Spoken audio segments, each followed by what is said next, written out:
Hello guys, तो आज मैं आप सभी को पढ़ाने वाला हूँ सॉल्यूशन चैप्टर में तीसरी colligative property depression in freezing point यानी हिमांक का अवनमन। तो चलिए स्टार्ट करते हैं, जानते हैं हिमांक का अवनमन क्या होता है। ठीक है, तो इससे पहले मैंने दो कोलिगेटिव प्रॉपर्टी पढ़ा दी थी। पहली जो कोलिगेटिव प्रॉपर्टी थी वो क्या थी, वाष्प दाब का आपेक्षिक अवनमन। पहले मैं उन दोनों का फॉर्मूला लिख देता हूँ। ठीक है, पहला था वाष्प दाब का आपेक्षिक अवनमन, relative loading in vapour pressure. उसका जो फॉर्मूला था वो क्या था, पहले वाले का P not A minus P A upon P not ए। ठीक है, इज इक्वल टू क्या था एक्स बी, और इसी को हमने लिखा था N B upon N A plus N B. ये था वाष्प दाब का आपेक्षिक अवनमन। इसमें क्या हुआ था, वाष्प दाब के आपेक्षिक अवनमन में क्या होता है कि प्योर सॉल्वेंट का जो वेपर प्रेशर होता है वो ज़्यादा होता है, लेकिन जैसे उस प्योर सॉल्वेंट में हम नॉन वोलेटाइल सॉलिड को डालते हैं, यानी कि नॉन वोलेटाइल सब्सटेंस को डालते हैं और वाष्पित पदार्थ को जब डालते हैं शुद्ध विलायक में, तो उसका वाष्प दाब क्या होता है, घट जाता है। रीजन क्या है, रीजन है कि पहले प्योर सॉल्वेंट का जो मॉलिक्यूल्स है वो खाली, मतलब प्योर सॉल्वेंट में खाली प्योर सॉल्वेंट के ही मॉलिक्यूल्स थे, लेकिन जैसे उसमें नॉन वोलेटाइल सब्सटेंस डाला गया तो नॉन वोलेटाइल सब्सटेंस जो होता है वो वाष्प तो बनाता नहीं है। तो वो क्या करता है, जैसे उसमें डाला जाता है तो वो क्या करता है, कुछ जगह जो प्योर सॉल्वेंट के मॉलिक्यूल्स की जो कुछ जगह थी उसके जगह पे ये आकर के बैठ जाता है। तो अब जो जितने पहले वाष्प दाब बन रहा होता है शुरू में प्योर सॉल्वेंट का, उतना नहीं बन पाता है, यानी कि वाष्प दाब घट जाता है। इसीलिए उसका नाम था वाष्प दाब का आपेक्षिक अवनमन। और आपेक्षिक प्योर सॉल्वेंट से क्या करते थे, प्योर सॉल्वेंट के वाष्प दाब से रिलेट करके निकालते थे इसका। तो ये था वाष्प दाब का अवनमन, क्योंकि प्योर सॉल्वेंट का ये था और सॉल्यूशन का ये था, दोनों में कितना का अवनमन हुआ, कितना घटा, और डिवाइड में क्या है प्योर सॉल्वेंट का ही वाष्प दाब था। तो इससे एक फार्मूला निकला था P not A minus P A by P not A equal to X B. X B, ये बी क्या है, ये है अवाष्पित पदार्थ है ना, तो अवाष्पित पदार्थ का मोल अंश, तो mole fraction of non volatile substance ये था। लेकिन दूसरा जो मैंने पढ़ाया था वो था, अगला लेक्चर में पढ़ाया था क्वथनांक का उन्नयन। क्या था, क्वथनांक का उन्नयन, जिसे हम डिनोट करते डेल्टा टी बी से। तो इसमें क्या था कि जब हम किसी प्योर सॉल्वेंट में नॉन वोलेटाइल सब्सटेंस को डालते हैं तो वो सॉल्यूशन बन जाता है, लेकिन उसका जो वाष्प दाब है वो घट जाता है और उसका क्वथनांक क्या होता है, बढ़ जाता है। क्वथनांक क्या होता है, वह ताप, क्वथनांक होता है किसी द्रव का क्वथनांक, वह ताप होता है जिस ताप पर द्रव का वाष्प दाब क्या हो जाता है, जिस ताप पर द्रव का वाष्प दाब वायुमंडलीय वाष्प दाब के बराबर हो जाता है, उसको बोलते हैं क्वथनांक।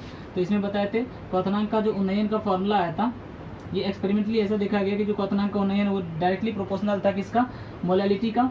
और यहाँ से हमारा जो फॉर्मूला था delta T B is equal to आया था के बी इंटू मोलैलिटी, और मोलैलिटी को बोलते हैं number of moles of solid upon mass of solvent. ठीक है, तो ये था मोलैलिटी।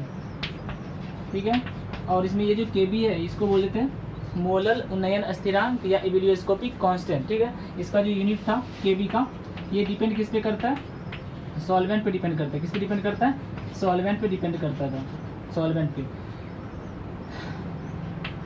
फिर उसके बाद बताया था इसमें कि इसका यूनिट क्या होता है, केबी का जो यूनिट है वो क्या होता था, इसका यूनिट था यहाँ से निकाले थे केल्विन, और यहाँ से आया था केल्विन केजी पर मोल। ये था किसका, केबी का मात्रक। ठीक है, तीसरा क्या है, तीसरा जो कोलिगेटिव प्रॉपर्टी यानी कि तीसरा जो अनुसंख्यक गुणधर्म है वो है हिमांक का अवनमन। क्या है, हिमांक का अवनमन। तो इसमें अब जानते हैं, अच्छा देखो क्या लिखा है, डिप्रेशन इन फ्रीजिंग पॉइंट। अवनमन का मतलब क्या होता है, घटना, हिमांक मतलब फ्रीजिंग पॉइंट का घटना। तो क्या है देखो, पहले क्या था, पहला जो कोलिगेटिव प्रॉपर्टी था वाष्प दाब का अपेक्षिक अवनमन, उसमें क्या था कि जब हम किसी सॉल्यूशन में नॉन वोलेटाइल सब्सटेंस को डालते हैं और वाष्पित पदार्थ को डालते हैं तो उसका वाष्प दाब घट जाता है, उसका क्वथनांक बढ़ जाता है, लेकिन उसका जो फ्रीजिंग पॉइंट है वो क्या हो जाता है, घट जाता है। फ्रीजिंग पॉइंट क्या होता है, घट जाता है, क्वथनांक बढ़ जाता है, हिमांक घट जाता है। हिमांक का घटना ही क्या होता है, हिमांक का अवनमन होता है। तो किसी सॉल्यूशन में जब हम वाष्पित पदार्थ डालते हैं तो उसका हिमांक क्या होता है, घट जाता है। ठीक है, तो अब उसको हम जानते हैं एक ग्राफ से। ठीक है, तो पहले मैं इसका ग्राफ प्लॉट कर रहा हूँ। तो ये था पहला, ये दूसरा था, अब तीसरा जो है का ग्राफ यहाँ पे पहले प्लॉट करता हूँ। इधर ऊपर में वाष्प दाब, इधर है वाष्प दाब, और इधर है टेम्परेचर, इधर ताप है। ठीक है, अच्छा तो वाष्प दाब, वेपर प्रेशर और टेम्परेचर में जो प्योर सॉल्वेंट का क्या रिलेशन है, तो प्योर सॉल्वेंट क्या होता है, प्योर सॉल्वेंट का वाष्प दाब टेम्परेचर के साथ बढ़ता है, तो वो कुछ इस टाइप से होगा। तो हम बनाते हैं इसे। चलो ये क्या है, प्योर सॉल्वेंट, क्या ये प्योर सॉल्वेंट, चलो शुद्ध विलायक।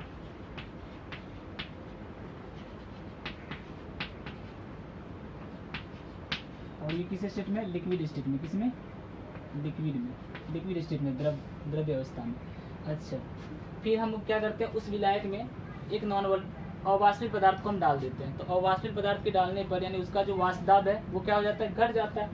तो इसका जो विलयन बनेगा, विलयन का वाष्प दाब क्या होगा, घट जाएगा। तो कुछ इस टाइप से हो जाएगा। ये क्या है, विलयन, ठीक है। विलयन, विलयन में क्या है, अवाष्पित पदार्थ डाला हुआ, नॉन वोलेटाइल सब्सटेंस, अवाष्पशील पदार्थ।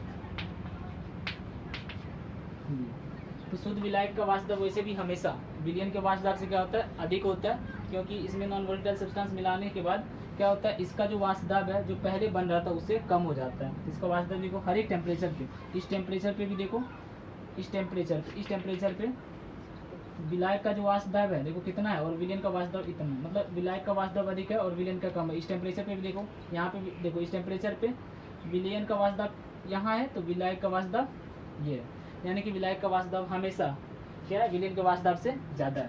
अच्छा, अब क्या है देखो, फ्रीजिंग पॉइंट क्या होता है, इसको पहले हम बताते हैं। हिमांक, इसका एक नया जो डिफिनेशन है, हिमांक जानते हैं, एक तो वो होता है वह ताप जिस ताप पर कोई भी द्रव जमना स्टार्ट कर दे, उस ताप को, उस द्रव का क्या कहते हैं, हिमांक कहते हैं, फ्रीजिंग पॉइंट कहते हैं, ठीक है। लेकिन ये नई डिफिनेशन है, इसमें क्या देखो, हिमांक को बोलते हैं फ्रीजिंग पॉइंट।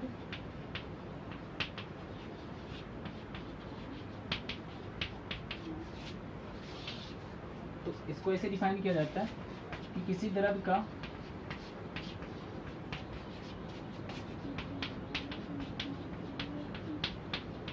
हिमांक वह ताप होता है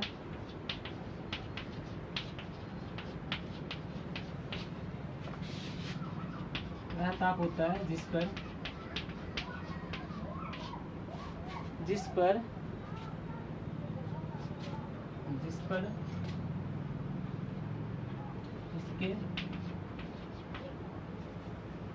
पर द्रव का वाष्प दाब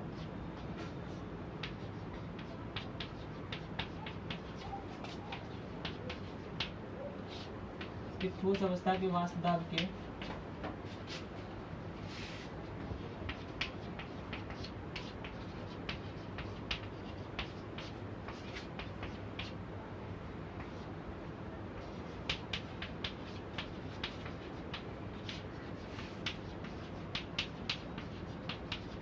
बराबर हो जाए।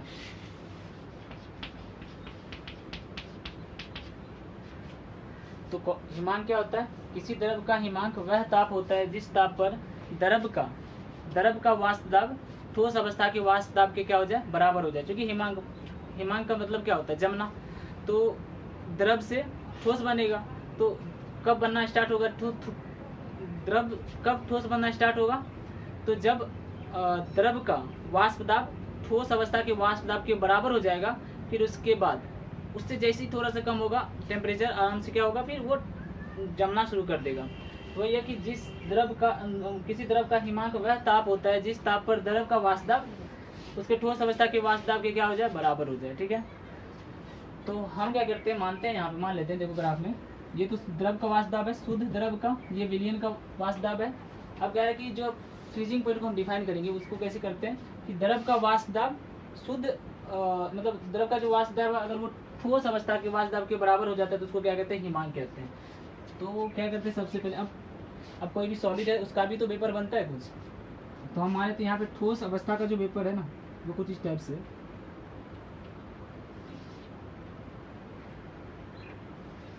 कुछ इस टाइप से बन रहा है, ये ठोस अवस्था है।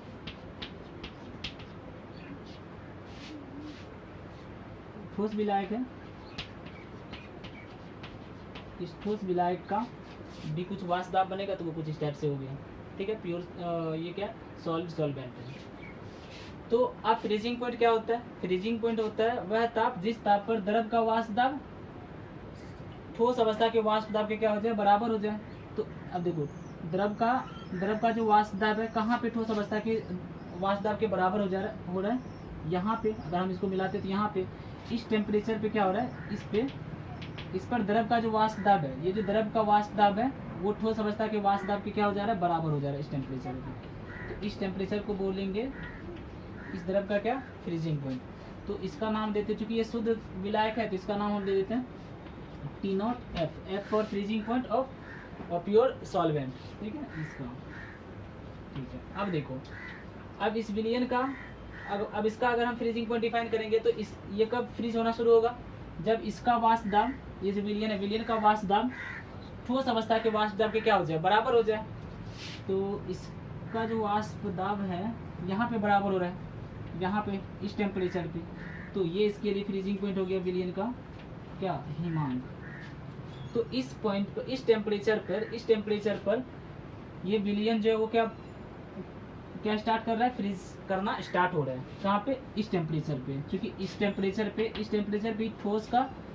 ठोस अवस्था का वाष्प दाब और इस विलियन के वाष्प दाब क्या हो रहा है, बराबर हो रहा है इस टेम्परेचर पे। तो इस टेम्परेचर पे ये जमना शुरू कर देगा। तो इसका जो फ्रीजिंग पॉइंट है वो देते TF, ये प्योर सॉल्वेंट का था तो T0F freezing point of pure solvent, ये किसका है, विलियन का है, तो freezing point of solution TF। अब कितना, अच्छा देखो प्योर सॉल्वेंट जो है इतने पे, इस टेम्परेचर पे क्या हो रहा था, जम रहा था, लेकिन जो सॉल्यूशन है, जो विलियन है वो इस टेम्परेचर पे जम रहा है। तो कितना, मान लो अगर ये 100 पे जम रहा है, मान लो कि ये 10 डिग्री सेल्सियस पे जम रहा है, तो ये 6 डिग्री सेल्सियस पे जम रहा है।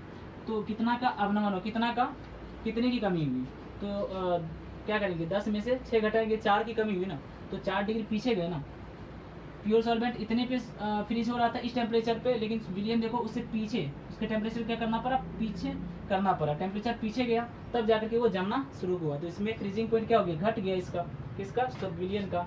तो अब देखो इसको क्या बोलते हैं, ये है डेल्टा, जैसे उसमें था डेल्टा TB तो इसमें होगा डेल्टा TF, हिमांक का अवनमन। तो ये है डेल्टा TF, तो डेल्टा TF बराबर क्या होगा, डेल्टा TF बराबर, ये ज़्यादा ये कम है तो इसमें से इसको घटाना है। तो उस बार तो उसमें था विलियन के क्या कहते हैं, क्वथनांक, उन्मयन में विलियन का क्वथनांक ज़्यादा था विलायक से, तो वहाँ पे TB माइनस T0 भी था। यहाँ पे होगा चूँकि इसका विलायक का जो हिमांक है वो ज़्यादा है किससे, विलियन के हिमांक से, तो यहाँ पे होगा T0F माइनस TF।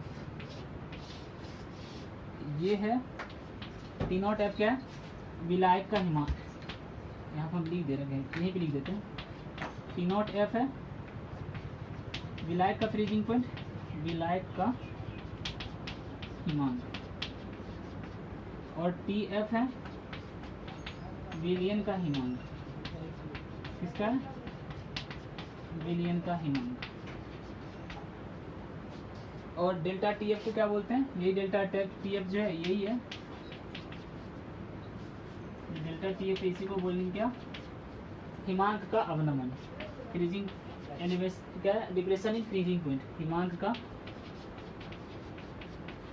अवनमन। तो ये है हिमांक का अवनमन।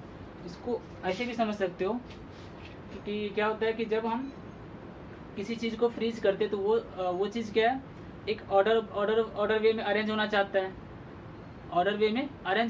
है, लेकिन जैसे उसमें नॉन वोलेटाइल सब्सटेंस को हम डालते हैं तो उसके ऑर्डर वे जो है उसके ऑर्डर ऑफ अरेंजमेंट को क्या करता है, भंग कर देता है। तो उसके लिए हमें क्या करना पड़ेगा, उसके ऑर्डर को बनाने के लिए हमें टेम्परेचर को कम करना पड़ेगा। तो टेम्परेचर को कम करना मतलब हिमांक का अवनमन, ताप का घटना फ्रीजिंग पॉइंट है। तो यही हिमांक, डिप्रेशन मतलब क्या होता है, घटना, तो यही है ताप का घटना, हिमांक का अवनमन, ठीक है।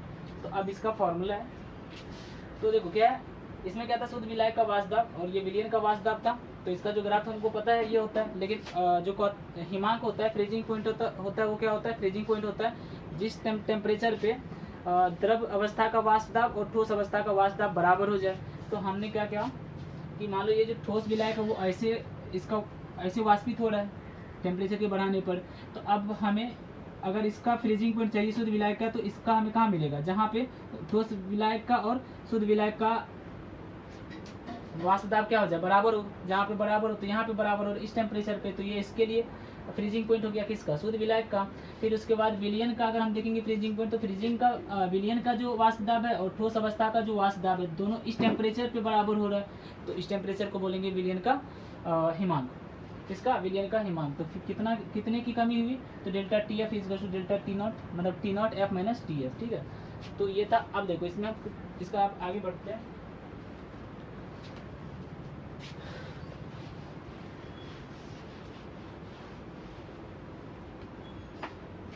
अब क्या हुआ देखो, जैसे उसमें था डेल्टा टीबी, एक्सपेरिमेंटली देखा गया कि डेल्टा टीबी जो होता है क्वथनांक उन्नयन, वो समानुपाती होता था किसका, मोललता का। तो इसमें वही है कि एक्सपेरिमेंटली ऐसा देखा गया, experimentally it is found that कि जो डेल्टा टी एफ है, यानी जो फ्रीजिंग पॉइंट है, हिमांक का जो अवनमन है वो समानुपाती होता है किसके, मोलैलिटी के। किसके, मोलैलिटी, मोललता के, मोलैलिटी के। यानी जो डेल्टा टी एफ है वो डायरेक्टली प्रोपोर्शनल स्मॉल एम के, मोलैलिटी को स्मॉल एम से दिखाते हैं, और यहाँ से प्रोपोर्शनैलिटी का जब साइन हटेगा तो एक कोफिशिएंट आएगा, यहाँ पे इसको बोलेंगे के एफ इंटू एम। एम क्या, मोलैलिटी। मोलैलिटी क्या होता है, number of moles of solute, number of moles of solute divided by mass of solvent, mass of solvent, इसमें इंक्रीजिंग, ये होता है। तो अब यहाँ पे क्या है, जिसको फॉर्मूला जब बनाएंगे तो डेल्टा टी एफ सेम उसी के जैसा है, बस वहाँ पे डेल्टा टी भी था, यहाँ पे डेल्टा टी एफ है। हिमांक का अवनमन है, वहाँ पे क्वथनांक उन्नयन था, तो के एफ इंटू अवासिल पदार्थ के विलय का क्या है, मोल है, तो यहाँ पे लिख देते हैं विलय का मोल, विलय के मोल की संख्या, अवासिल पदार्थ के वाष्पशील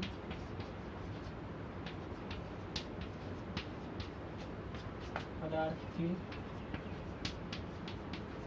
मोल की संख्या डिवाइडेड बाय विलायक का भार, इसमें केजी में। तो ये फॉर्मूला है किसका, डेल्टा टी एफ का, फ्रीजिंग पॉइंट का। अब यहाँ पे जो के एफ है, यहाँ जो के एफ है ये क्या है, यहाँ जो के एफ है जैसे उसमें था के बी, वो था मोलल उन्नयन स्थिरांक। यहाँ पे क्या होगा, हिमांक का अवनमन स्थिरांक, इसको बोलते हैं हिमांक का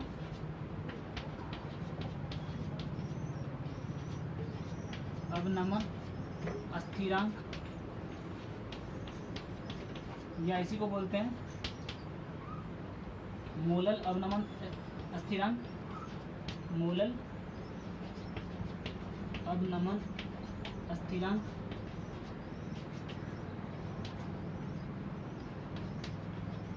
मतलब इसको बोलते हैं molal depression constant, molal depression constant, या इसी का एक और नाम है, उसमें था उसका नाम इबिलियोस्कोपिक, यहाँ पे होगा क्रायोस्कोपिक बोलते हैं इसको, क्रायोस्कोपिक कांस्टेंट।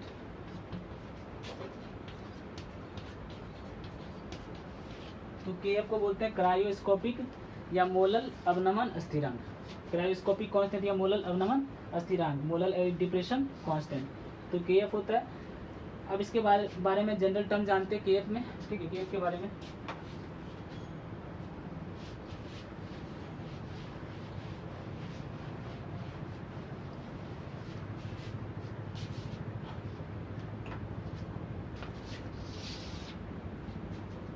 तो अब क्या है देखो, जो केएफ है, पहले एक तो क्या करना है, केएफ को परिभाषित करना है। तो यहाँ पहले क्वेश्चन आता है कि केएफ को परिभाषित करें, तो केएफ क्या है, मोलल अवनमन स्थिरांक, ठीक है। केएफ को परिभाषित करें, तो इसको कैसे परिभाषित करेंगे, तो फॉर्मूला क्या है देखो, delta T F is equal to K F into molality. Molality क्या होता है, moles per KG.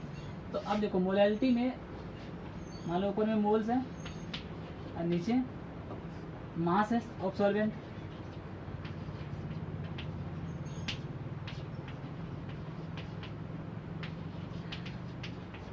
Moles of solid.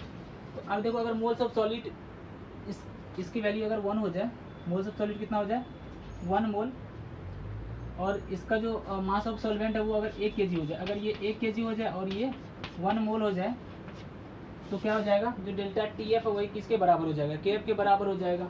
यानी कि जब दोनों ये 1 मोल, इसका मतलब हो गया 1 मोल अवाष्पित पदार्थ अगर 1 kg विलायक में उपस्थित है, घुला है, डाला गया है, तब जो द्रव के हिमांक में जो कमी आती है वही क्या है, वही मोलल अवनमन स्थिरांक कहलाता है। तो डेल्टा टी एफ यहाँ पे किसके बराबर हो जाएगा तब, के एफ के, जब ये दोनों 1 1 हो जाए तो इसको ऐसे लिखा जाता है कि 1 kg विलायक में यदि 1 kg विलायक में अवाष्पित विलय के 1 मोल घोलने पर अवाष्पित विलय के 1 मोल घोलने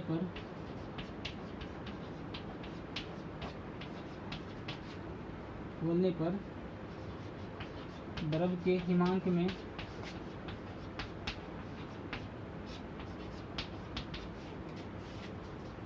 आने वाली कमी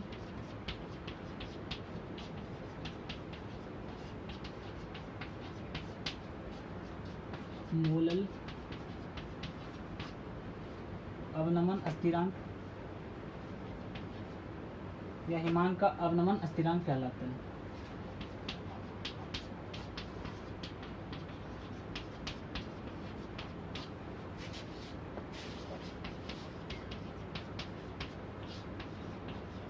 तो ये है के एफ, यानी कि मोलल अवनमन स्थिरांक या क्रायोस्कोपिक कांस्टेंट, इसको इसे डिफाइन किया जाता है। जब 1 kg विलायक में अवाष्पित पदार्थ के 1 मोल को घोला जाता है, तब जो हिमांक में, द्रव के हिमांक में जो कमी आती है उसी को क्या बोलते हैं, मोलल अवनमन स्थिरांक या हिमांक का मतलब ये हिमांक का अवनमन स्थिरांक या क्रायोस्कोपिक कांस्टेंट। ठीक है, ठीक है। उसके बाद के एफ का मात्रक जानते क्या होता है, और ये याद रखना कि के एफ किस पर डिपेंड करता है, के एफ विलायक के नेचर पर डिपेंड करता है, विलायक की प्रकृति पर निर्भर करता है।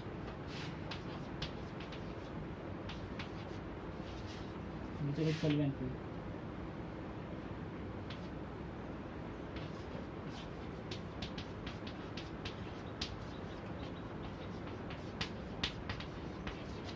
नेचर ऑफ सॉल्वेंट पे डिपेंड करता है के एफ। ठीक है, दूसरी बात, के एफ का मात्रक क्या होगा,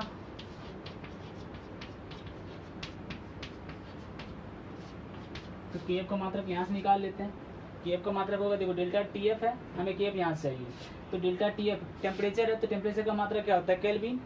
अब इसका क्या है केजी, और इसका क्या है मोल, मास ऑफ सॉल्वेंट क्या है केजी, और ये क्या ऊपर में मोल। ठीक है, तो हमें इसको इधर लाना है, तो ये केल्विन हो गया, केजी इधर है, डिवाइड में इधर है तो मल्टीप्लाई होगा, तो केल्विन केजी, मोल नीचे आ जाएगा, तो केल्विन केजी पर मोल। इसको हम लिखेंगे वही जो केबी का था, मतलब जो मोलल उन्नयन स्थिरांक इवेलियोस्कोपिक कांस्टेंट का जो मात्रक था वही क्रायोस्कोपिक कांस्टेंट का भी मात्रक होता है। तो केल्विन केजी पर मोल या मोल इनवर्स, अब हम हिंदी में लिख दे रहे हैं, केल्विन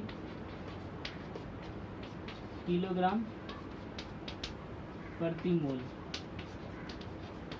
ये इसका क्या है मात्रक है। जल के लिए याद रखना है के एफ जो होता है, जल के लिए के एफ 1.86 केल्विन केजी पर मोल होता है जल के लिए। और जल का जो फ्रीजिंग पॉइंट है वो कितना होता है, जल का हिमांक 0 डिग्री सेल्सियस पे जमने लगता है, 0 डिग्री सेल्सियस मतलब 273 केल्विन या 273.15 है ना, इतना केल्विन होता है। ठीक है, अब इस पे हम क्वेश्चन दे रहे हैं। ये था हमारा क्या, हिमांक का अवनमन, इसका जो फॉर्मूला है सेम उसी के जैसा है जो क्वथनांक का उन्नयन का फॉर्मूला था, उसमें था delta T B equals to K B into molality. यहाँ पे delta T F equals to K F into molality. K B में के बी को बोलते हैं मतलब इवेलियोस्कोपिक कांस्टेंट, और के एफ को बोलते हैं क्रायोस्कोपिक कांस्टेंट। ठीक है, डेल्टा टी ये के बी और के एफ दोनों किस पे डिपेंड करता है, सॉल्वेंट पे डिपेंड करता है, और दोनों का जो मात्रक होता है केल्विन केजी पर मोल होता है, ठीक है। उसमें भी था 1 केजी विलायक में जब 1 मोल घोला जाता है तो उसका जो डेल्टा टी बी है वो के बी कहलाता है, और इसमें भी है जब 1 केजी विलायक में जब 1 मोल वास्तविक पदार्थ का घोला जाता है तब जो इसका डेल्टा टी एफ है वही के एफ के बराबर होता है, ठीक है। अब क्या है, इसमें हम कुछ क्वेश्चन दे रहे हैं, अब उसको प्रैक्टिस करते हैं। क्वेश्चन को लिख दे रहे हैं पहले इस पर।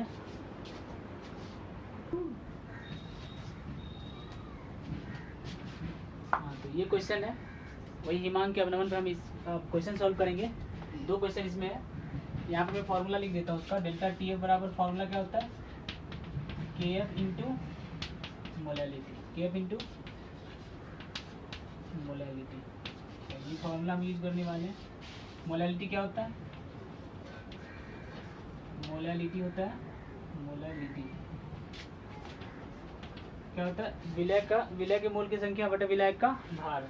तो यहाँ पे लिखते हैं number of moles of solute, विलय के मोल की संख्या, और वास्तविक विलय होगा यहाँ पे विलय के मोल बटे विलायक का भार, इसमें केजी में विलायक का भार। अच्छा, डेल्टा टी एफ बराबर क्या होता है, T not F minus T F, जहाँ पे टी नॉट एफ किसका फ्रीजिंग पॉइंट है, प्योर सॉल्वेंट का, और ये सॉल्यूशन का फ्रीजिंग पॉइंट है टी एफ, ठीक है। तो चलो पहला क्वेश्चन सॉल्व करते हैं। पहला क्वेश्चन में है कि 45 ग्राम एथिलीन ग्लाइकॉल, इसका फॉर्मूला दिया हुआ इतना, को 600 ग्राम जल में घोला गया है। तो कह रहे विलयन के हिमांक अवनमन ज्ञात करना है पहले, यानी कि पहले डेल्टा टी एफ निकालना, फिर कह रहे वही कि हिमांक की गणना करें। हिमांक की गणना किसके लिए, जल के लिए। तो जल का इसका हिमांक निकालना है, मतलब क्या निकालना है, ये निकालना है, टी एफ निकालना है। तो चलो निकालते हैं। तो इसका सॉल्यूशन कर रहे हैं यहाँ पे। पहले हम क्या करते हैं, इसके मोल की संख्या निकाल लेते, चूंकि मोलैलिटी के लिए हमें मोल की संख्या निकालनी होगी। तो 45 ये इथिलीन, इसका एथिलीन ग्लाइकॉल के, एथिलीन ग्लाइकॉल की मोल की संख्या के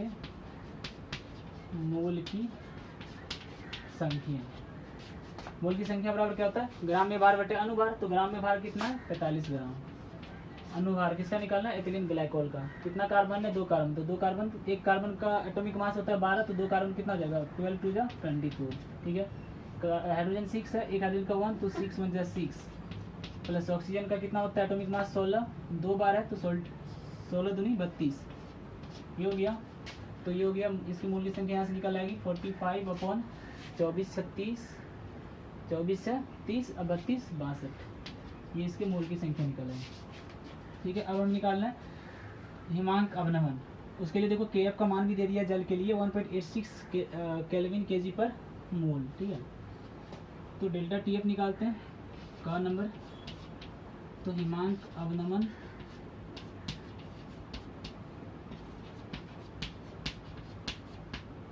यानी कि डेल्टा टी एफ बराबर फॉर्मूला क्या होता है, K F into molality. Molality का मतलब हो गया number of moles of solute बटे में मास of solvent. Mass of solvent कितना है, 600 ग्राम सॉल्वेंट है, 600 ग्राम में इसको घोला गया है, तो विलायक कितना है 600 ग्राम। तो हम डायरेक्ट यहाँ फॉर्मूला लिखते हैं, delta T F equal to K F. K F का मान कितना दिया हुआ है 1.86, ठीक है। अब देखो मोलैलिटी निकालना है, तो मोलैलिटी के लिए क्या होता है, number of moles of solute. कितना मोल की संख्या कितनी है 45 अपॉन 62 अपॉन में क्या है मास ऑफ सॉल्वेंट। कितना मास है सॉल्वेंट का 600 ग्राम। तो 600 ग्राम में इसको केजी में बदलने के लिए 1000 से क्या करना होगा, डिवाइड कर देना है। तो देखो यहाँ से 2 0 से 2 0 कैंसिल हो जाएगा, ठीक है। चलो इसको सॉल्व करते हैं। तो फाइनली हमारा जो डेल्टा टी एफ होगा, delta T F is equals to 1.86 into 45 upon 62, ये इसको भी पलट देते 10 अपॉन 6, ठीक है। तो यहाँ से इसको सॉल्व करना है, कैंसिल हो रहा है तो इसको काट देते 3 से, 3 2 6, 3 14, 15 से कट गया। फिर उसके बाद ये किस कटेगा, ये 2 से काट देते हैं, चलो 31, ये 2 से कट जाएगा, इसको काट देते, इसको रहने दो, इसको काट देते हैं, ये कट जाएगा कितना होगा 2 5 Z 10, ठीक है। अब ये मल्टीप्लाई करना है इसको, ये कटेगा क्या, हाँ 6 से कट जा रहा है, पॉइंट हटा देते हैं पहले, पॉइंट जब हटाएंगे तो यहाँ पे कितना आएगा 2 0 आ जाएगा यहाँ पे, चलो 2 से कर देते हैं, ये इसको काट दिया 2 और यहाँ पे पॉइंट उठाने के बाद 2 0 आ गया, 31 से काट देना, 6 1 जा 6 6 3 जा 2, तो ये 6 से कैंसिल हो जा रहा है, तो 6 है, फिर यहाँ पे अच्छा ये भी कट गया था ना, 2 से काट दिए थे, 2 से इसको काटे तो 2 है यहाँ पे, ठीक है। तो कितना हो गया देखो 6 है ना, इसको काट देते इससे, 2 3 6 3 है, यानी कि 5 3 और 15 है, तो 5 3 15 15 को मल्टीप्लाई कर दो 225 डिवाइडेड बाय कितना 100 है, तो कितना आ जाएगा, डिवाइड करना है तो 2.25, क्या निकालना है डेल्टा टी एफ, तो क्या आ जाएगा केल्विन। तो ये हो गया पहला आंसर, ठीक है। अब हर नंबर में आंसर निकालना है, क्या है हिमांक निकालना है, ये तो हिमांक का अवनमन हो गया, डेल्टा टी एफ निकल आया। अब हमें हिमांक निकालना है, तो हिमांक निकालने के लिए क्या करना है, तो delta T F is equal to formula क्या होता है, डेल्टा टी एफ जो होता है इसका फॉर्मूला क्या होता है, T not F minus T F. अच्छा जल के लिए जो फ्रीजिंग पॉइंट होता है कितना होता है 273 केल्विन, कितना होता है 273 केल्विन। जल का जो फ्रीजिंग पॉइंट है मतलब जल का जो हिमांक है वो कितना है 200, मतलब 0 डिग्री सेल्सियस पे क्या होता है फ्रीज करना स्टार्ट करता है, तो 0 डिग्री केल्विन का मतलब कितना हो गया, 0 डिग्री सेल्सियस का मतलब कितना हो गया 273 केल्विन। ये 273 है, ये निकाला हुआ है, हमें ये निकालना है, तो टी एफ को इधर भेज देते हैं, तो टी एफ जब इधर आ जाएगा तो क्या इधर बचेगा T not F minus delta T F. तो जल के लिए कितना होता है 273 माइनस, या 273.15 भी लेते हैं, यहाँ पे क्या है 2.25, तो माइनस कर देना, 10 में से 5 गया 5, 9 में से 2 गया 7, 2 बचा, 2 में से 2 गया 0, यहाँ कितना आएगा 7, तो 270.75 केल्विन ये हो गया इसका। तो ये था पहला क्वेश्चन, ठीक है। दूसरा क्वेश्चन करते हैं। तो दूसरा क्वेश्चन में क्या है, एक विद्युत अनवगत के 1 ग्राम, देखो यहाँ पे नॉन इलेक्ट्रोलाइट अभी जो जितने भी पढ़े हैं ना अभी तक वो नॉन इलेक्ट्रोलाइट ही नॉन वोलेटाइल सब्सटेंस पढ़ रहे हैं। इलेक्ट्रोलाइट जब आएगा, जब हम वेंटो फैक्टर पढ़ाएंगे तब उसमें आएगा, ठीक है। तो एक विद्युत अनवगत के 1 ग्राम को 50 ग्राम बेंजीन में घोलने पर, यानी कि विलय कितना है 50 ग्राम है, ये क्या है अवासित पदार्थ यानी विलय है। 1 ग्राम को 50 ग्राम में जब घोला जाता है तो इसका हिमांक, इसके हिमांक में इतनी की 0.40 केल्विन की कमी हो जाती है। तो बेंजीन का हिमांक का स्थिरांक भी दे दिया, यानी कि केएफ दे दिया इतना, तो कह रहा है विलय का मोलर द्रव्यमान ज्ञात करें। डेल्टा टीएफ दिया हुआ है, कितनी कमी हो रही है 0.4 केल्विन। तो जो दिया है उसको पहले लिख लेते हैं सॉल्यूशन में। दिया है गिवन क्या है, हिमांक के अपनावन में कितनी कमी हो रही है 0.40 केल्विन, यानी कि ये डेल्टा टीएफ दे दिया है। केएफ भी गिवन है, केएफ कितना है, केएफ है 5.12 केल्विन केजी पर मोल, ठीक है। अच्छा विलय का भार 50 ग्राम दिया हुआ है और विलय है ये 1 ग्राम मान लेते हैं, माना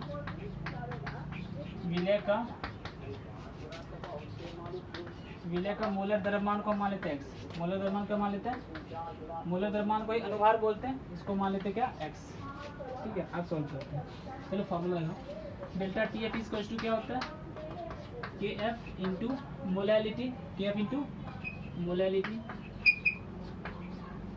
तो यहाँ से क्या होगा, डेल्टा टी एफ बराबर, डेल्टा टी एफ की वैल्यू गिवन है कितनी है 0.40, के एफ कितना है 5.12, ठीक है। अब देखो मोलैलिटी के लिए मोल की संख्या किसके, इसके विलय के मोल की संख्या, तो विलय के मोल की संख्या क्या होती है, ग्राम में भार कितना दिया 1 बटा इसका अनुभार कितना है, अनुभार को हमने मान लिया x बटा में विलायक का भार, विलायक का भार कितना है 50 ग्राम। इसको केजी बदलने के लिए क्या करेंगे हम 1000 से डिवाइड कर देंगे, ठीक है। इसको सॉल्व करना है, हमें x की वैल्यू चाहिए, इसको पहले सही से लिख लेते हैं। 0.40 इज इक्वल्स टू 5.12, ये ऊपर ये ऐसे रह जाएगा 1/x, ये इसको पलट देना है 1000/50। देखो यहाँ से 1 0 से 1 0 तो कैंसिल हो जाएगा, फिर उसके बाद यहाँ से अगर हम पॉइंट हटाएं तो कितना आ जाएगा, 100 हो जाएगा, ये हो जाएगा। अब क्या करते हैं, जब हमें x की वैल्यू चाहिए ना तो x को इधर ले आते हैं और सब उधर भेज देते हैं। तो क्या होगा, देखो पहले x, ये 100 से 100 कैंसिल हो जाएगा, 512 बच रहा है, बटे में 5 बच रहा है, x को इधर ले आते हैं तो x इज इक्वल टू क्या होगा, अब 40 इधर आ जाएगा 0.4, तो 512 यहाँ पे है डिवाइडेड बाई 0.40 इंटू 5, ये इधर आगे x को इधर ले आए, तो इसको सॉल्व कर लेंगे, कितना आएगा आंसर, देखो x इज इक्वल टू आ जाएगा 512 डिवाइडेड बाय, पॉइंट हटाएंगे 2 जीरो यहाँ पे लगेगा, तो 2 जीरो बटे में 40 पंचे 200 हो जाएगा, 2 जीरो से 2 जीरो कैंसिल, 512 को 2 से भाग देते हैं, कितना हो जाएगा, 2 2 जा 4, 1 2 5 जा 10, 2 6 जा 12, तो 256 ग्राम पर मोल, ये होगी इसका मोलर द्रव्यमान। तो ये क्वेश्चन था। चलो एक दो क्वेश्चन और कर लेते इसका, ठीक है।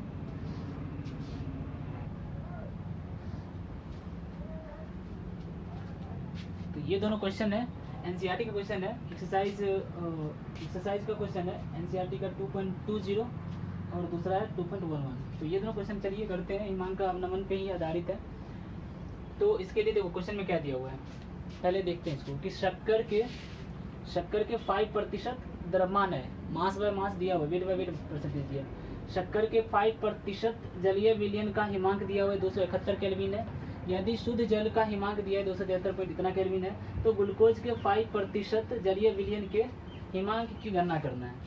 तो देखो अच्छा, शक्कर के 5% जलीय विलयन का मतलब क्या होता है, हम सॉल्यूशन कर रहे हैं।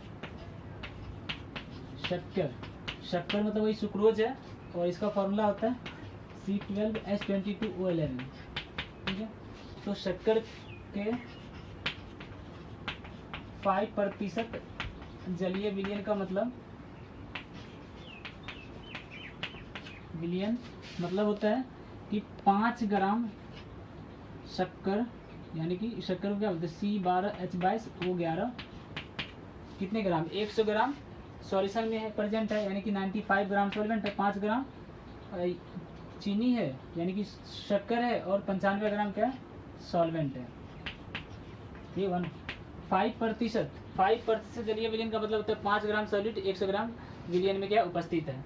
तो 5 ग्राम चीनी है, क्योंकि 100 ग्राम टोटल होता है विलयन, तो 100 ग्राम में से अगर 5 घटा दें कितना होगा, 95 ग्राम सॉल्वेंट और 5 ग्राम ये है, दोनों को मिला करके 100 ग्राम हो जाएगा। अच्छा अब देखिए, देखो पहले हम इसके क्या निकालते हैं, मतलब यहाँ पे क्या है, विलायक का भार भी दे ही दिया है, और हम डेल्टा टी एफ यहाँ से निकाल लेते हैं। Delta T F is to क्या होगा, डेल्टा टी एफ होता है T0F माइनस टी एफ। तो T0F कितना है, शुद्ध जल का जो ये शुद्ध जल का जो फ्रीजिंग पॉइंट हिमांक है कितना है, 273 273.15, और विलयन का जो हिमांक है वो कितना है 271 केल्विन। इसके लिए शक्कर के लिए निकाला है। तो शक्कर के लिए जलीय विलयन का हिमांक है ये 271, तो कितना बचेगा यहाँ से 2.15 केल्विन बचेगा, 15 बच गया है, तो 2.15 केल्विन डेल्टा टी एफ निकल गया। किसके लिए, ये शक्कर के ये वाले जलीय विलयन के लिए। अभी ग्लूकोज के जलीय विलयन का हिमांक का अवनमन में निकालना है, ठीक है, हिमांक निकालना है। अच्छा तो डेल्टा टी एफ का फॉर्मूला क्या होता है, डेल्टा टी एफ इसका होता है K F into molality, K F into molality. तो देखो डेल्टा टी एफ की वैल्यू कितनी है, डेल्टा टी एफ है 2.15, हमें के एफ मालूम नहीं है, के एफ मालूम नहीं है क्योंकि दिया ही नहीं है इसने। मोलैलिटी क्या होता है, मोलैलिटी होता है ग्राम में भार बटे अनुपात, मतलब विलय के मोल की संख्या बटे विलायक का भार। तो विलायक कितना है 5 ग्राम, तो 5 बटे विलायक का भार। चीनी का जो अनुभार होता है कितना होता है, मैंने 2-3 बार लिखाया हुआ है कि ये कितना होता है 342। आप इसको निकाल करके देखना, इसका अनुभार 12 गुना 12 प्लस 22 गुना 1 प्लस 16 गुना 11 करोगे तो 342 आएगा। बट हम विलायक का भार कितना है 95, 1000 से डिवाइड कर देना इसको, 95 डिवाइडेड बाय 1000, इसको सॉल्व करना है, यहाँ से के एफ की वैल्यू निकल आएगी। तो delta T F equal to ये हो गया, ठीक है, यहाँ से के एफ निकाल लेते हैं। तो के एफ बराबर क्या होगा, तो क्या करना है देखो, इसको ये ऐसे रह जाएगा, ये पलट जाएगा। चलो इसको हम साइज कर लेते पहले। तो पहले 2.15 is equals to K F into ये कितना है 5/342 इंटू ये क्या है 1000/95, 5 से कैंसिल कर दो, 5 19 जा, ठीक है। अब इन सबको इधर ले आओ तो के की वैल्यू यहाँ से फाइन निकल जाएगी कितनी, 2.15 इंटू 19 इंटू 342 डिवाइडेड बाय 1000, ये आ गया के एफ, ठीक है। अब क्या करते हैं, देखो यहाँ से के एफ तो निकल आया। अब यहाँ से निकालते हैं इसका, ग्लूकोज के लिए दिया हुआ है ग्लूकोज के 5% जलीय विलयन, तो ग्लूकोज के 5% जलीय विलयन का मतलब क्या होता है, ग्लूकोज का फॉर्मूला क्या होता है, C6H11O6 है ना, 5% जलीय विलयन। इसका मतलब ही वही हो गया, इसका मतलब ही वही हो गया कि 5 ग्राम ग्लूकोज 100 ग्राम विलयन में है, तो 100 ग्राम का मतलब सॉल्वेंट कितना, 95 ग्राम सॉल्वेंट, ठीक है। अच्छा, तो चलो यहाँ से निकालते हैं K F, delta T F. तो delta T F equal to क्या होता है, यहाँ से निकाल लेते हैं, डेल्टा टी एफ पहले निकाल लेते हैं। तो delta T F equal to क्या होगा, K F into molality, K F into molality कितनी है, वही इसका निकाल लेना है। तो 5 इसका विलय के ग्राम में भार बटे विलय का अनुभार कितना है, इसका निकालोगे तो 180 होगा। ग्लूकोज का अनुभार कितना होता है, 180 बटे में इसका फिर से वही 95 बटे 1000 के एफ की वैल्यू यहाँ पे पुट कर देना है। तो यहाँ से क्या आएगा, देखो डेल्टा टी एफ बराबर, तो डेल्टा टी एफ बराबर हो जाएगा, के एफ की वैल्यू कितनी है, ये 2.15 into 19 into 342 divided by 1000 into, इसको भी सही से लिख लेते हैं, 5/180, ये पलट जाएगा 1000/95। इसको कैलकुलेट करना है, तो इसको कैलकुलेट करने पर कितना आएगा, देखो 1000 से 1000 तो ये कैंसिल हो गया, 5 से ये कट जाएगा 19, अभी 19 से ये 19 कैंसिल हो गया, और क्या कटेगा, 5 से काट देना इसको, तो पॉइंट हटा देते हैं यहाँ से, जब पॉइंट हटेगा यहाँ से, जब पॉइंट हटेगा तो यहाँ पे 2 जीरो आ जाएगा। तो चलो हम 100 लिख देते हैं पहले यहाँ पे, तो कितना होगा, 5 से काटना है तो 5 से ये कटेगा, तो कितना होगा, 5 3 जा 3 5 6 36 हो गया। यहाँ 5 से काटना है तो 5 4 जा 1 5 3 जा 43। अब 43 इंटू 342 ये कटेगा क्या, 18 9 से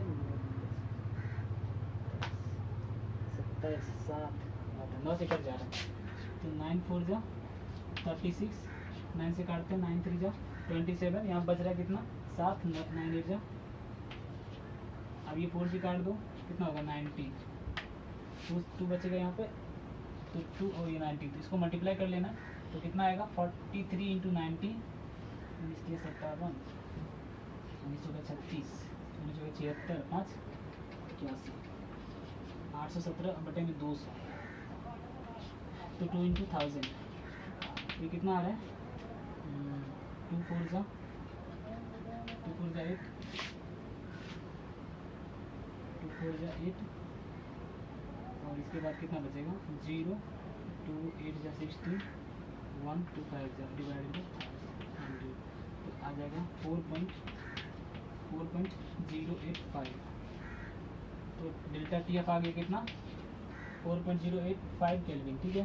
तो ये तो डेल्टा टी एफ निकाला है, हमें चाहिए किसका, इस जलीय विलयन के हिमांक का अवनमन चाहिए, तो जलीय विलयन के हिमांक चाहिए। तो अब यहाँ से क्या करते हैं, चलो इसका हम यहाँ पे लिख देते हैं,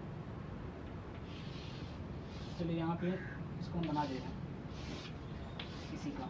तो देखो यहाँ से delta T F is equal to कितना आ रहा है 4.085। डेल्टा टी एफ का फॉर्मूला क्या होता है, T not F minus T F is equal to 4.085।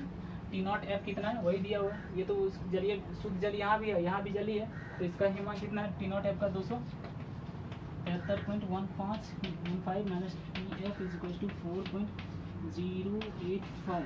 तो यहाँ से टी एफ निकाल लेना, इसको उधर भी इसको इधर लेते, तो T F is equal to क्या होगा, फिर सब्ट्रैक्ट कर देना है, तो सब्ट्रैक्ट करने के बाद कितना आ रहा है 10 में से 5 गया 5, 9 बच यहाँ पे 10 में से 5 गया 5, यहाँ पे 9 बचेगा, तो यहाँ 4 बचेगा, 14 में से 8 गया 6, यहाँ कितना बचा 0, 0 से 0 गया 0, 3, 13 में से 8 गया 9, यहाँ पे कितना बचेगा 6, तो 269 पॉइंट इतना मतलब केल्विन। ये हो गया इसका आंसर, ठीक है, 269.065 केल्विन, ये था इसका आंसर इसके लिए, ठीक है। देखो सिंपल था, पहले क्या किया, इसमें दिया हुआ था शक्कर का दिया था, तो पहले इससे हमने क्या किया, और दोनों चीज़ दिया हुआ तो डेल्टा टी एफ यहाँ से निकाल लिया, 2.15 केल्विन आया, डेल्टा टी एफ का फॉर्मूला लगा दिया के एफ इंटू मोलैलिटी, यहाँ पे के एफ नहीं था तो के एफ हमने यहाँ से निकाल लिया और के एफ की वैल्यू यहाँ पे पुट कर दिया, फिर फाइनली हमारा जो डेल्टा टी एफ आ गया, और delta T F equal to फिर से क्या होता है T not F minus T F, T not F की वैल्यू है 273.15 है, और उसमें से इसको घटा दिया तो फाइनली हमारा डेल्टा टी एफ आ गया। अब ये वाला क्वेश्चन देखो, इसमें हमें क्या निकालना कि एस्कॉर्बिक अम्ल के उस द्रव्यमान का परिकलन कीजिए जिसे 75 ग्राम एसिटिक अम्ल में घोलने पर उसके हिमांक में इतने की कमी आती है, यानी कि यहाँ पे डेल्टा टी एफ दे दिया है, सॉल्यूशन करें, दिया है delta T F is equal to, देखो जब टेम्परेचर में जो परिवर्तन होता है ना वो केल्विन में हो या सेल्सियस में, दोनों के लिए बराबर ही होता है, चेंज परिवर्तन जो है, चूँकि घटाएंगे तो केल्विन में या सेल्सियस में बराबर ही आएगा, तो delta T F equal to क्या 1.5 डिग्री सेल्सियस, ठीक है। अच्छा विलायक कितना दिया 75 ग्राम, कितना दिया विलायक है 75 ग्राम। अब कह रहे एस्कॉर्बिक अम्ल के उस द्रव्यमान का परिकलन कीजिए, मतलब इसका मास निकालना है, एस्कॉर्बिक अम्ल का अनुभार भी निकाल लेते हैं, एस्कॉर्बिक अम्ल का अनुभार या वही मोलर द्रव्यमान कितना होगा, कितना देखो 6 कार्बन है तो 12 6 जा 72 प्लस 8 हाइड्रोजन है तो 8 1 जा 8 प्लस ऑप्शन कितना है 6, एक ऑप्शन का 16 होता है तो 16 6 के 96, तो कितना आ जाएगा 6 8 14 2 16, एक बचा 7 1 8 8 9 17 176, यानी कि 176 ग्राम पर मोल इनवर्स, ये इसका निकल आया मोलर द्रव्यमान, ठीक है। अब हमें निकालना है, फॉर्मूला से निकालते हैं, मान लेते हैं कि द्रव्यमान को क्या मान लेते हैं, इसके जो द्रव्यमान है एस्कॉर्बिक अम्ल के उसको क्या मान लेते हैं एक्स मान लेते हैं, तो ठीक है फॉर्मूला लगाते हैं, डेल्टा टी एफ बराबर क्या होता है K F into molality, K F into molality, तो यहाँ से डेल्टा टी एफ की वैल्यू कितनी है 1.5 is equal to K F कितनी है, के एफ की वैल्यू वहाँ पे गिवन है 3.9, ठीक है। अब देखो क्या है मोलैलिटी क्या होता है ग्राम में भार बटा अनुभार, चूंकि विलय अवाष्पित पदार्थ के मोल की संख्या, तो मोल की संख्या बराबर क्या होता है ग्राम में भार बटा अनुभार, तो यहाँ पे हम ग्राम में भार को मान लेते हैं एक्स बटा इसका अनुभार जो है वो कितना 176 बटे में विलायक का भार कितना है 75, डिवाइड में क्या हो जाएगा 1000, ठीक है। अब इसको सॉल्व कर लेना है, तो 1.5 इज इक्वल टू 3.9 इंटू यहाँ पर 176 ये 1000 डिवाइडेड बाई 75, ठीक है। इसके पॉइंट से जाओ तो ये पॉइंट हटा सकते हो, ठीक है, ये हट गया। अच्छा अब क्या है देखो एक्स की वैल्यू चाहिए तो इसको कैंसिल हो रहा है 13 से, हाँ 13 3 जाओ 39 और 13 से काट दो, 13 1 जा 13 4, 13 से नहीं कटेगा, 3 से नहीं कटेगा, 6 7 13 14 नहीं कटेगा, 3 से काट देते 13, 3 से काटते 25, 25 से काट दो 40, ठीक है, तो 40 25 फिर से कट जाएगा, 40 है यहाँ पे 13 है यहाँ 15 है, एक्स चाहिए सबको इधर ले आओ, तो एक्स इज इक्वल टू क्या होगा यहाँ पे 15 डिवाइडेड बाई 176, ये कटा नहीं ये ऐसे ही 15 इंटू 176 डिवाइडेड बाई क्या 13 इंटू 40, ये इसको कैलकुलेट करना है, आंसर आएगा। तो 5 से काट देना, 5 3 15 5 8 40, उसके बाद कितना हो जाएगा 528 डिवाइडेड बाई 104, तो इसको कैलकुलेट करने पे जो भी आंसर आएगा वही हो जाएगा इसका, मतलब जो भी वैल्यू आएगी वही इसका आंसर हो जाएगा, ठीक है। तो इसका जो आंसर आएगा वो आएगा 5.04 ग्राम, ठीक है। तो ये था हमारा हिमांक का अवनमन। तो आज के लेक्चर में यहीं पे समाप्त करता हूँ। अब एक और कोलिगेटिव प्रॉपर्टी बच गई है, वो है परासरण दाब। तो वो अगले लेक्चर में हम करेंगे, ठीक है। तो मिलते हैं फिर अगले लेक्चर में।